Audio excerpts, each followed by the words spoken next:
Hiroshima ദിനത്തോടനുബന്ധിച്ച് സമാധാന rally സംഘടിപ്പിച്ചു. ആറുമുറിക്കട മാർത്തോമ ഹൈസ്കൂളിന്റെ നേതൃത്വത്തിലാണ് റാലി സംഘടിപ്പിച്ചത്. സ്കൂളിൽ നിന്ന് ആരംഭിച്ച റാലി ആറുമുറിക്കട പൊങ്ങുവിളമുക്കിൽ സമാപിച്ചു.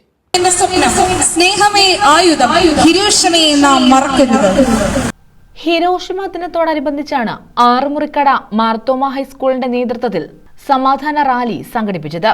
School manager Alex P John ഉദ്ഘാടനം നിർവഹിച്ചു. സമാധാന സന്ദേശവും നൽകി.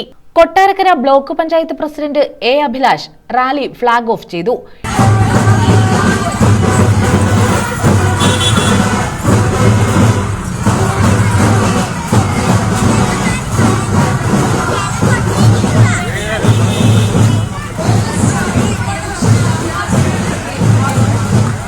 എഴുകോൺ ഗ്രാമപഞ്ചായത്ത് president Biju Abraham, school headmistress Susan P Thomas, PTA president S Suresh, school board president Suraj Koshy, staff secretary Chinchu Jacob എന്നിവർ പങ്കെടുത്തു. സ്കൂളിൽ നിന്ന് ആരംഭിച്ച റാലി ആറുമുറിക്കട തിരിഞ്ഞ പൊങ്ങുവിളമുക്കിൽ സമാപിച്ചു. News bureau, Kundara.